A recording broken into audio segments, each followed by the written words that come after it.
কক্ষে ফিরে জামা কাপড় পাল্টে প্রথমে আসিফ আদনানকে কল করলো আদ্রিতা। সোজা সাপটা বলে, আমার সাথে রিলেশনশিপে যাবেন? যেহেতু আসিফ ওকে আগে থেকে পছন্দ করে সেহেতু রিলেশনশিপে যাওয়াতে তার কোনো আপত্তি নেই, কিন্তু এভাবে হুট করে বলাতে একটুখানি ঘাবড়ালো। কয়েক পলক নিঃশ্বাস টেনে বলে, হ্যাঁ, যাওয়াই যায়। তবে এভাবে হুট করে বলছো যে? রিলেশন তো হুট করেই হয়, সম্পর্ক গড়তে কি আর দিনক্ষণ মাস লাগে নাকি? সময় নিয়ে যেটা হয় সেটা হচ্ছে দায়িত্ব। এটা ঠিক বলেছ। শুনুন, রিলেশনশিপে বললাম আর গেলাম এমন নয়, আপনাকে লয়াল হতে হবে, ভালো মানুষ হতে হবে, আমার সব ইচ্ছা আবদার পূরণ করতে হবে। আমি ছাড়া অন্য কোনো মেয়ের সঙ্গে কথা বলা যাবে না। কোনো মেয়ে আপনার পোস্টে লাইক কমেন্ট করতে পারবে না। সবশেষে আমাকে কখনোই বকা দেওয়া যাবে না। একবার আমার হয়ে দেখো, মাথায় তুলে রাখবো তোমায়, কখনো কোনো অভিযোগ করার সুযোগ দিব না। আদ্রিতার হাসি পেল না বা ভালো লাগলো না, তবুও জোর করে একটু হাসার চেষ্টা করলো। আমি এখন সুইজারল্যান্ড এসেছি, আপনি আসবেন? তুমি বললে আসুন, তবে একসঙ্গে পাহাড় দেখবো আর জরিক নদীর পাড়ে হাঁটবো। ঠিক আছে। কথা শেষ হতে না হতে কক্ষে প্রবেশ করেন আতিয়া বেগম। হাতে তার দুধের গ্লাস দুটো। একটা হরলিক্স দিয়ে গুলে এনেছে, আরেকটা হরলিক্স ছাড়া অ্যানির জন্য। মুখখানা তার ভার। বড় বাবার সঙ্গে যে কথা হয়নি তার মুখ দেখেই বোঝা যাচ্ছে, বা কথা হলেও ঝগড়া হয়েছে। বাংলাদেশে না ফেরা পর্যন্ত তাদের মান অভিমান কমবে না, এটা আদ্রিতার জানা। তাই দুধের গ্লাসটা হাতে নিয়ে তাতে চুমুক দিতে দিতে বলে, কবে ফিরবো বাংলাদেশে? আতিয়া বেগম অ্যানির সামনে দুধের বাটি রেখে জবাব দেয়, তোর বড় বাবা তো সাফ সাফ বলে দিল সামনের সপ্তাহেই ফিরতে। একটা চুমুকে গোটা গ্লাস ফাঁকা করে ফেলে আদ্রিতা। দাড়িতে দুধ লেগে যায়। বড় মায়ের আঁচল দিয়ে মুখ মুছে বলে, হ্যাঁ চলো, এখানে থাকতে ভালো লাগছে না আমার। ঠিক আছে, যাব। তুই থাক, আমি রান্না বসাই গিয়ে। চলে গেল বড় মা।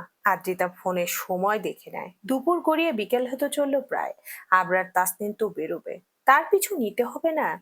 চটজলদি কাবার্ড খুলে জিন্স এবং টপস বের করে নেয়।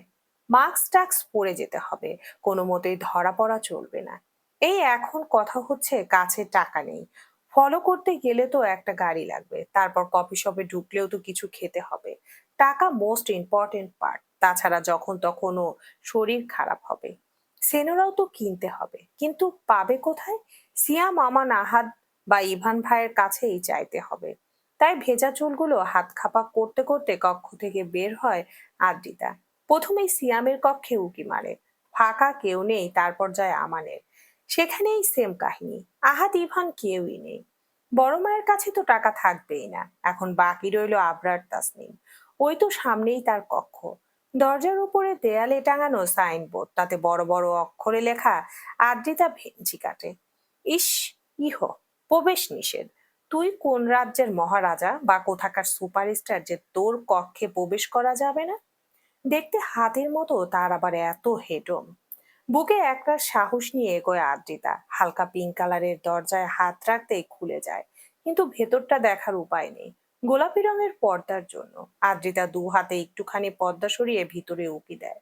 দেখতে পায় লাট সাহেব অর্ধ উলঙ্গ হয়ে কফির মগে চুমুক দিচ্ছে আর ফোন ঘাটছে। বেহায়া আদ্রিতার বেহায়া চোখ দুটো ঘুরে ফিরে অশ্লীল জায়গায় যাচ্ছে। বলা বাহুল্য, চোখ দিয়ে গিলে খেতে থাকে আবরার তাসনিমকে। কালো রঙের ছোট প্যান্টটায় দারুণ ভাবে মানিয়েছে লোকটাকে। পাগল হয়ে যাওয়ার উপক্রম।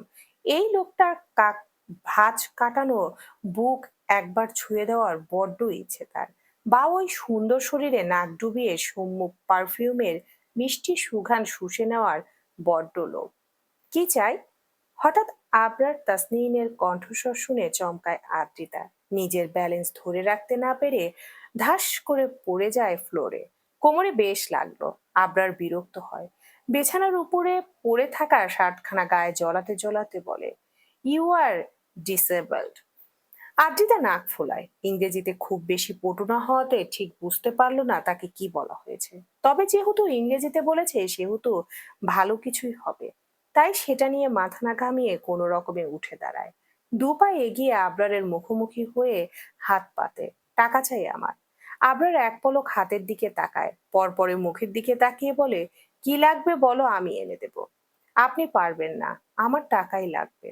আবরার বরাবরের মতোই তার বিখ্যাত ভুরুদয় কুঁচকে ফেলে। আদ্রিতা হতাশ হয়ে হাত নামিয়ে ফেলে। এখানে ডাক্তারের চেম্বার কোথায় তার জানা নেই। তাছাড়া বড় মা বা অহনাও জানে না। এখানকার ভাষাও ঠিকঠাক বোঝে না। ইংরেজিতে তো নাদান। আবরারকে দিয়েই আনাতে হবে, কিন্তু এখন মুখ ফুটে বলবে কি করে? আদ্রিতার থেকে জবাব না পেয়ে আবরার পুনরায় বলে, টেল মি সুন, আমায় বেরোতে হবে। আদ্রিতা জিভ দ্বারা ঠোঁট ভিজিয়ে নেয়। টাকাও লাগবে সাথে সাথে। আগে টাকা দিন, তারপর বলছি। আবরার ড্রেসিং টেবিলের উপরে থাকা ওয়ালেট থেকে কিছু টাকা বের করে আদ্রিতার দিকে এগিয়ে দেয়। আদ্রিতা ছো মেরে নিয়ে নেয়, তারপর দরজা অব্দি গিয়ে পর্দার আড়ালে দাঁড়ায়। আমতা আমতা করে বলে, সেনোরা লাগবে। আদ্রিতা চলে যায়। আবরার একই ভঙ্গিমায় দাঁড়িয়ে থাকে, পর্দার দিকেই দৃষ্টি, যেন কিছু একটার অপেক্ষা। মিনিট দুয়েক পরে আবরারের অপেক্ষার অবসান ঘটে। আবারও দেখা মেলে লাল রঙের নেল পালিশ যুক্ত একখানা ছোট্ট পায়ের। বড্ড সুন্দর। ঠিক পর্দার আড়ালে দাঁড়িয়ে পর্দার এক অংশ ধরে পুনরায় মিনমিন করে বলে, একটা প্যান্টিও আনিয়েন। ব্যাস, ধূপধাপ পায়ের আওয়াজ আসে। কেউ দৌড়ে পালালো। আবরার ঠোঁট বাঁকায়, হাসতে চাইলো বোধহয়, তবে পারল না। শুধু ডান হাতে মাথা চুলকে বিড়বিড় করে বলল, ওই পায়ে নুপুর থাকলে মন্দ লাগবে না। নিজের কালো রঙের গাড়িখানার দরজা খুলতে আবরার তাসনিনের ফোনখানা বেজে ওঠে। বড়ই বিরক্তিকর বিষয়। আবরার কপাল কুঁচকে গাড়িতে বসে, সিট বেল্ট লাগিয়ে পকেট থেকে ফোন বের করে। স্ক্রিনে মিস্টার চৌধুরী দিয়ে সেভ করা নম্বরখানা জলজল করছে। কলখানা কেটে দিতে গিয়েও কি মনে করে রিসিভ করে। ব্লুটুথ কানে গুজে হ্যালো বলার আগে ওপাশ থেকে ভেসে আসে খিটখিটে কণ্ঠস্বর, তুই আসলে তুমি আসলে চাইছোটা কি? ওদের ফিরে আসার টিকিট বুকিং দিয়েছিলাম, ক্যান্সেল করেছো কেন? ওকে দেখে তৃষ্ণা মেটেনি আমার। I want to see him for a few more days. তেতে উঠলো আব্দুর রহমান। ফোনের ওপাশ থেকে চিৎকার করে বলে, বেয়াদব ছেলে, নিজেকে দেখেছো আয়নায়? নিজের চরিত্র এবং স্বভাব সম্পর্কে অবগত আছো? আদ্রিতা ফুলের মতো পবিত্র, তুমি কখনোই তাকে ডিজার্ভ করো না। আই নো দ্যাট, বাট সে আমারই। কল রাখুন, আই অ্যাম বিজি। তুমি বাড়াবাড়ি করবে না, ভেবে দেখবো। বলেই কল কাটে আবরার। ফোনখানা গাড়ির ব্যাক সিটে ছুঁড়ে ফেলে। আদ্রিতা সাজুগুজু করে ফেলেছে ইতিমধ্যেই। সূর্য মামা ডুবে গিয়েছে। অন্ধকার নামতে শুরু করেছে সুইজারল্যান্ড শহরে। এমন মুহূর্তে আদ্রিতা বাসা থেকে বেরোবে। বড় মা বা অহনা কেউই জানতে দিবে না। অ্যানিটাকে কক্ষে বন্ধ করে রেখে এসেছে, না হলে বিচ্ছুটা পিছু ছাড়বে না যে। দরজা অব্দি যেতেই সিয়ামের সামনে পড়ে। কোথা থেকে ফিরলো বোধহয়। আদ্রিতাকে চোরের মতো বেরোতে দেখে কবিতার সুরে বলে, চললে কোথায় সুন্দরী ভরা সন্ধ্যা রজনী? খুঁজে পেয়েছো কি মনের মানুষ, সাজবে তার সজনী? ওহো সিয়াম ভাই, কবিতা মিলল না তো। আপনি বরং ছন্দ মেলানোর চেষ্টা করুন, আমি সেই ফাঁকে কফি খেয়ে আসি। বলেই সিয়ামকে পাশ কাটিয়ে চলে যায়। আদ্রিতা কোথায় গেল? হঠাৎ কেউ পেছন থেকে বলে ওঠে। সিয়াম পিছন ঘুরে অহনাকে দেখে লাজুক হাসে। ওই একটু হাওয়া খেতে বেরিয়েছে, এখনই চলে আসবে। আমিও হাওয়া খেতে যাব, চলুন। বলে বেরিয়ে যাওয়ার উদ্দেশ্যে পা বাড়ায়। অনুভব করে পায়ের কাছে নরম তুলতুলে একটা ছানা। অহনা নিচু হয়ে এনিকে কোলে তুলে নেয়। আতিয়া বেগম সিঁড়ি বেয়ে নামতে নামতে বলে, আদ্রিতা কোথায়? এনিকে রুমবন্দি করে রেখেছিল কেন? মায়ের কথার জবাব না দিয়ে অহনা বলে, আম্মু আমি সিয়াম ভাইয়ের সাথে একটু বেরোচ্ছি, আদ্রিতাকে সাথে নিয়ে ফিরবো। মায়ের জবাবের আশা না করে বেরিয়ে যায়। পেছন পেছন সিয়ামও বের হয়। সুইজারল্যান্ডের রাস্তাঘাট পরিষ্কার, যানবাহনের কোলাহল নেই। মৃদু বাতাস বইছে জ্যোৎস্না রাত। আসমানে থালার মতো চাঁদ উঠেছে। জুরিক নদীর টলটলে পানি স্পষ্ট দেখা যাচ্ছে। অহনা আপন মনে হাঁটছে। তার চুলগুলো বেশ বড় নয়, কাঁধ ছড়িয়ে পিঠ অব্দি পড়েছে। গায়ের রঙও ধবধবে ফর্সা নয়। স্বাস্থ্য একটু বেশি হবে হয়তো, 55 থেকে 60 কেজি। সাজগোজের ব্যাপারেও পারদর্শী নয়। মুখের স্কিন খুব বেশি পরিষ্কার নয়। ব্রণের দাগ ডার্ক সার্কেলে ভরপুর। কালো রঙের টি শার্ট পরেছে, তার সঙ্গে কালো জিন্স। চুলগুলো উঁচু করে ঝুঁটি বাঁধা, গলায় একটা ওড়না ঝোলানো। তবুও সিয়ামের ভালো লাগছে। চাঁদের আলোতে মেয়েটাকে বেশ স্নিগ্ধ লাগছে। Ahana, I don't feel like talking, I feel the moment of silence. সিয়ামের আর কি বলার সাহস হয় না। সে চুপচাপ হাঁটতে থাকে অহনার পাশাপাশি। বিড়বিড় করে কবিতা আওড়াতে ভোলে না। ওরে আমার বাংলাদেশি, তুমি শোনা ইংরেজি বলো বেশি। বাংলা আমাদের মাতৃভাষা, সেটা কি জানো না? তুমি শুধু আমারই, এটা কি মানো না? আদ্রিতা বেজায় বিরক্ত। এই দেশের মানুষগুলো বড্ড অমানবিক, তার সাথে পাষাণ। ঠিক আবরার তাসনিনের মতো। এই তো কিছুক্ষণ আগে একটা ট্যাক্সি ওয়ালাকে থামিয়ে বলল এবি কফি শপে যাবে। শালার বেটা শালা পাত্তা তো না দিয়ে চলে গেল। আদ্রিতা কি মাগনা যেতে চেয়েছিল নাকি? টাকাই তো দিত। ওই শালার জীবনেও বিয়ে হবে না, সারা জীবন সঙ্গীহীনতায় ভুগবে। তারপর আরেকটা ট্যাক্সি আসলো, তাকে বলল ওই শালা আবার আরো ধরিবাজ। 5 মিনিটের রাস্তার জন্য পুরো $200 নিল। আদ্রিতা তো ভেবেছিল কত না কত দূর, কিন্তু যখন কাছাকাছি নামিয়ে দিল তখন খাঁটি বাংলা ভাষায় ট্যাক্সি ড্রাইভারকে কত করে বোঝালো টাকা কম রাখতে। সে শুনলই না। চকচকে $200 দুইটা নোট নিয়ে চলে গেল। তারও বিয়ে হবে না। মনে মনে বকতে বকতে হাঁপিয়ে গিয়েছে আদ্রিতা। সে চোখ মুখ কুচকিয়ে কফি শপে ঢুকে পড়ে। এক কোণায় একটা ফাঁকা টেবিল পেয়ে সেখানে গিয়ে বসে। এদিক ওদিক দৃষ্টি ঘুরিয়ে আবরার তাসনিনকে খোঁজার চেষ্টা চালায়। খুব বেশি কষ্ট করতে হয় না, কেননা গোটা সব ফাঁকা। এক কোণায় সে বসে আছে, আর আরেক কোণায় পায়ের উপর পা তুলে আবরার তাসনিন বসে আছে। চোখে সানগ্লাস, কালো স্যুট টাই, চুলগুলো দিয়ে সেট আপ করা, পুরাই ফর্মাল লুক। আদ্রিতা ডান হাতখানা বুকের বাম পাশে চেপে ধরে, শুকনো ঢোক গিলে বিড়বিড় করে বলে, এই হাতি আমায় মারবে নাকি? ইয়া আল্লাহ, তাকে একটু কম সুন্দর বানাতে পারলেন না? আবরারের সামনে বসে আছে একটা মেয়ে, হাঁটুর একটু উপর পর্যন্ত কালো ড্রেস পরেছে, ফর্সা পা দুটো উন্মুক্ত। আবরার এক হাত উঁচু জুতা পরেছে, মুখে 1 কেজি খানিক মেকআপ, তবে হ্যাঁ, দেখতে বেশ সুন্দরী, ঠিক পুতুলের মতো। আদ্রিতার মনখানা খারাপ হয়ে যায়। সে গালে টেবিলে মাথা এলিয়ে দেয়, ঠোঁট ফুলিয়ে বলে ওঠে, সুন্দর মানুষের সাথে এমন পুতুলকেই মানায়, আমার মতো পাগলকে কি আর মানাবে? বড় মা জিতেছে তার ছেলের বউ সুন্দরী। ভাবতে ভাবতে দীর্ঘশ্বাস ফেলে, পার্স থেকে ফোনখানা বের করে মেয়েটার কিছু ফটো তোলে। তখনই আরো কিছু লোকের আগমন ঘটে কফি শপে। তারা আবরার তাসনিনের সামনে বসে, কোনো একটা বিষয় নিয়ে জরুরি আলোচনা করতে থাকে। আদ্রিতা বিরক্ত হয়, একটা ওয়েটারও তার দিকে এগিয়ে আসছে না, ম্যানার্স নেই তাদের। মেনু কার্ড খানা খুলে দেখতে থাকে আদ্রিতা। আবরারের সাথে থাকা মেয়েটাকে আদ্রিতাকে খেয়াল করে এবং বলে, sir, that's girl is watching আস। আবরার দুই ভুরু আড়াআড়ি ভাবে কুঁচকে আদ্রিতার পানে তাকায়। মুহূর্তেই তার কুচকানো ভুরু আরো কুঁচকে যায়। কোনো কিছু না ভেবে গম্ভীর স্বরে বলে ওঠে, the meeting ends here for today. কারো কোনো অভিযোগ করার সাহস হয় না, নিজেদের ফাইলপত্র গুছিয়ে চলে যায়। আদ্রিতা অবাক হয়, সবাই হঠাৎ চলে যাচ্ছে কেন? পিছু ঘুরে তাদের দিকে তাকিয়ে থাকে কিছু সময়, তারপর সামনে ঘুরতে আবরারকে দেখতে পায়, চমকে ওঠে। শুকনো ঢোক গিলে রিনরি নিয়ে বলে, আপনার বউ দেখতে এসেছিলাম, শত হোক বড় ভাই লাগেন। কাকে না কাকে বিয়ে করলেন জানার অধিকার তো আছেই, তাই না? আবরার টাই ঢিলা করতে করতে শক্ত গলায় বলে, চাপকে গাল লাল করে দেওয়ার অধিকারও আমার আছে। পারেনি ওই একটা কাজ করতে, ধমকাতে আর চাপকে গাল লাল করে দিতে। আর কিছু পারেন নাকি? আবরার ওয়েটারকে ডাকে, সে আস্তে আস্তে জবাব দেয়, বেশি কথা একদম পছন্দ নয় আমার, আর আমি চুপ করে থাকতে পারি না। ওয়েটার চলে আসে, তার হাতে মেনু কার্ড। আবরার না তাকিয়ে দেখেই বলে, আইসক্রিম স্ট্রবেরি ফ্লেভার। ওয়েটার চলে যায়। আদ্রিতা ভুরু কুচকে বলে, আপনি কি করে জানলেন আমার আইসক্রিম পছন্দ? নজর টজর রাখেন নাকি আমার ওপর? প্রেমে পড়ে গিয়েছেন? শুনুন, স্পষ্ট ভাষায় বলছি, আই হ্যাভ এ বয়ফ্রেন্ড। প্রেমে পড়লে শুধুই দুঃখ পাবেন, আমায় পাবেন না। আবরার দুই ভুরু আড়াআড়ি ভাবে কুচকায়, ঠোঁটখানাও একটু বাঁকালো মনে হচ্ছে। দুই হাত মাথার পিছনে রাখে, অদ্ভুত ভঙ্গিমায় চোখ দুটো বন্ধ করে মাথা নাড়ায়, এবং সেই সঙ্গে হাসকি স্বরে বলে, I am attached to you and want to be intimate with you. Adrita বেসম খেলো, পরপর কয়েকবার কাশি দিতে আইসক্রিম চলে আসে। আবরারের কথার প্রসঙ্গে পাল্টা জবাব না দিয়ে টপাটপ আইসক্রিম মুখে পড়তে থাকে। রেশমের মতো চুলগুলো উঠছে, ঠোঁটের আশেপাশে আইসক্রিম লেগে গিয়েছে। জিভ দিয়ে সেগুলো চেটে খাওয়ার চেষ্টা চালাচ্ছে। সেই সঙ্গে রেস্টুরেন্টের সাউন্ড বক্সে হালকা আওয়াজে গান বাজছে। কি আবেশে মন তারে বারে বারে দেখে, তবুও মেটে না তৃষ্ণা। সে যে পথে চলে, বুকে ঝড় তোলে, জেগে ওঠে মনে ঘুমোনো আশা। আবরার পুনরায় আঁখি পল্লব বন্ধ করে নেয়। ধৈর্যশীল পুরুষ সে নয়।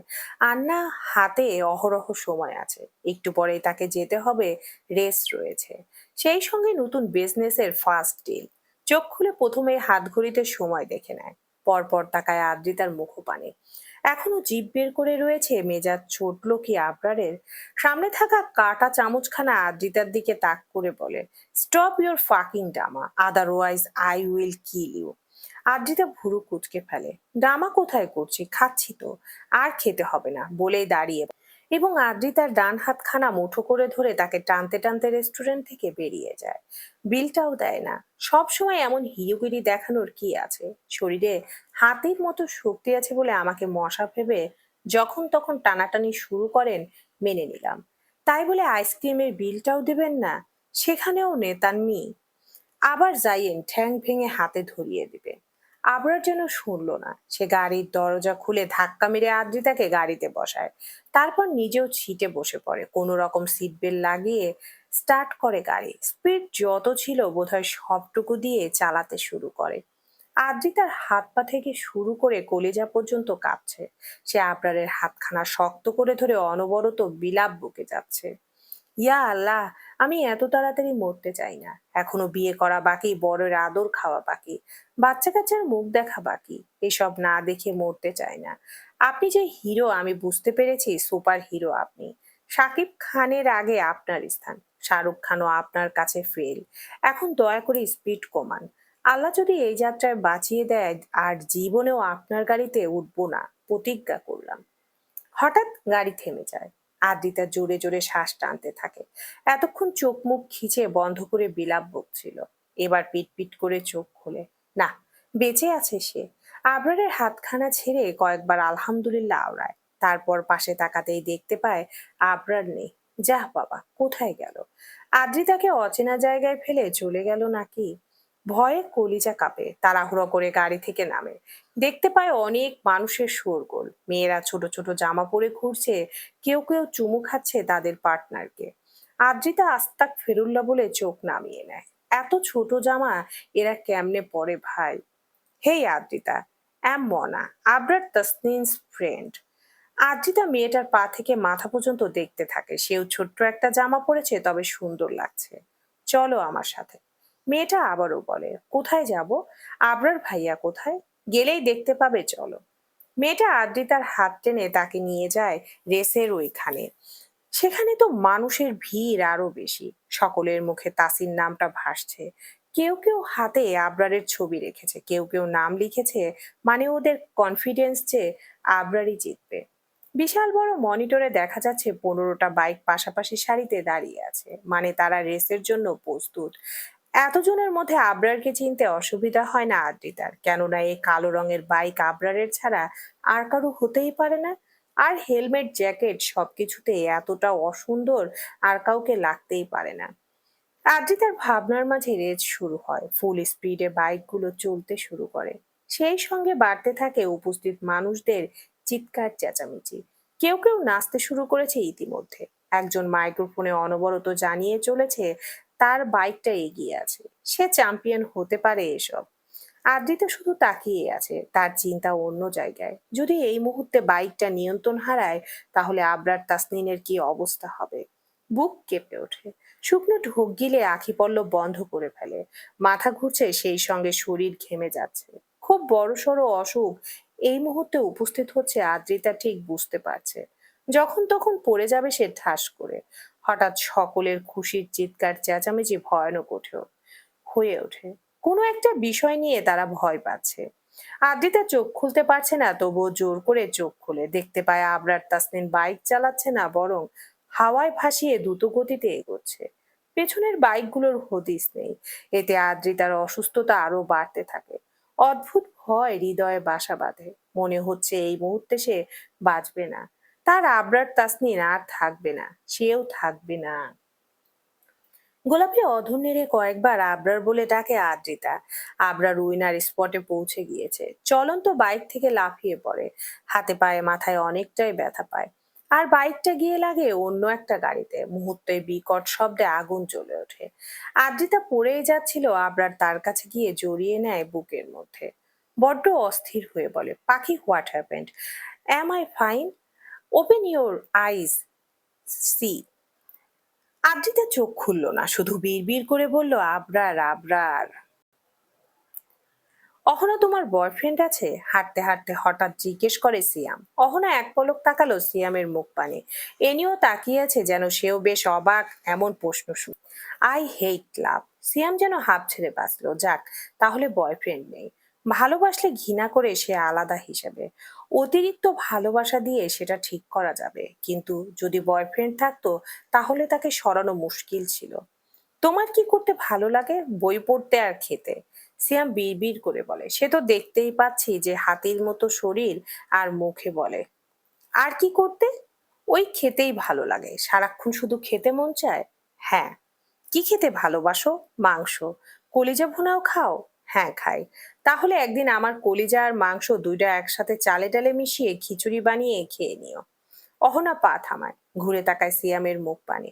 এনিও দুইবার মিউ মিউ আওয়াজ তুলে কিছু একটা বোঝায়। সিয়ামের একটু ভয়ই করছে। মেয়ে মানুষ, বেডি মানুষ আর মহিলা মানুষ, এই তিন প্রজাতির পানি দেখে তার মারাত্মক ভয় করে। এরা সাপের থেকেও ভয়ঙ্কর। তবে সিয়ামকে অবাক করে দিয়ে অহনা বলে ওঠে, আপনার মাংস মজাদার হবে না, আপনি বরং একটা আস্ত চিকেন তান্দুরি বানিয়ে খাইয়েন আমায়। উদ্বিগ্ন উতালা আবরার তাসনিমকে সচরাচর দেখা যায় না, বরং এ গভীর এবং মোটি। তার হৃদয় পাষাণ, সদা সর্বদা তাকে পাষাণ রূপে দেখা যায়। তবে আজকে এমন আদুরে আর উদ্বিগ্ন দেখে উপস্থিত সকল মানুষের মধ্যে কোলাহল শুরু হয়ে গিয়েছে। একে অপরকে শুধাচ্ছে, হু ইজ হি? মেয়েটির সঙ্গে আবরার তাসনিনের কি সম্পর্ক, এটাই ওদের প্রশ্ন। মনা নামক মেয়েটি পানির বোতল ধরিয়ে দাঁড়িয়ে আছে। তার ধারণা পানি পান করলে আদ্রিতা বেটার ফিল করবে। তবে সাহস করে আবরারকে সে কথা বলতে পারছে না। বাকি বাইকগুলো নিজ নিজ গন্তব্যে পৌঁছে দিয়েছে। ফার্স্ট হয়েছে আবরার তাসনিম, যার সেদিকে কোনো হেলদোল নেই। সে ব্যস্ত আদ্রিতাকে নিয়ে। সেকেন্ড হয়েছে টিশান, খুশিতে রীতিমতো লাফাচ্ছে। নিজেকেই নিজে বাহবা দিচ্ছে, যেন সেকেন্ড হতে পেরে সে বিশ্বজয় করে ফেলেছে। তবে জাজ এবং মানুষদের রেসের প্রতি কোনো ইন্টারেস্ট নেই। কে জিতলো কে হারলো এসব তারা দেখছে না। তাদের দৃষ্টি আটকে আছে আবরার তাসনিম এবং আদ্রিতার দিকে। কিছু মুহূর্ত বাদে আদ্রিতার একটু সুস্থ ফিল হয়, অনুভব করে কেউ একজন তাতে অনবরত ডেকে চলেছে। পিটপিট করে চোখ খুলতেই আবরার তাসনিনের মুখখানা দৃশ্যমান হয়, কপালে রক্ত। আদ্রিতা শুকনো ঢোক গেলে সময় ব্যয় না করে মুহূর্তেই জড়িয়ে ধরে শক্ত করে। শার্টের উপর দিয়ে উন্মুক্ত বুকের হদিস পেল না, তবুও মুখ গুজে জোরে জোরে শ্বাস টানতে থাকে। আস্তে আস্তে বলে, আমার ভয় করছে আবরার, শক্ত করে জড়িয়ে ধরুন আমায়, ঢুকিয়ে নিন নিজের বুকের মধ্যে। আবরার শুনল, প্রতি উত্তরে জবাব দেয় না বা জড়িয়েও নেয় না। স্তব্ধ হয়ে কিছু মুহূর্ত সেভাবেই বসে থাকে। মনা এবার বলে, তাসিম, পানি খেলে ওর ভালো লাগে। আই থিংক সুগার ফল করেছে। আবরার পানির বোতল হাতে নেয়, আদ্রিতাকে বলে, আই এম ওকে, তুমি পানি খাও। এতক্ষণে যেন হুঁশ ফিরল আদ্রিতার। সে আবরারের বুক থেকে মুখ তোলে, আশেপাশে তাকায়। সবাই কেমন অদ্ভুত দৃষ্টিতে তাকেই দেখছে। নিশ্চয়ই নির্লজ্জ বেহায়া গায়ে পড়া মেয়ে ভাবছে। একটুখানি লজ্জায় পড়ে যায়। আবরারের হাত থেকে পানির বোতল নিয়ে ঢক ঢক করে সবটুকু পানি খেয়ে নেয় ও। তারপর রেনড়ে নিয়ে বলে, আমি বাড়ি যাব। আবরার হাত পা ঝেড়ে দাঁড়িয়ে পড়ে, পরনে মোটা জ্যাকেট খুলে ফেলে। হেলমেট তো অনেক আগেই খুলে পড়ে গিয়েছে। এখন উন্মুক্ত শরীর স্পষ্ট দৃশ্যমান।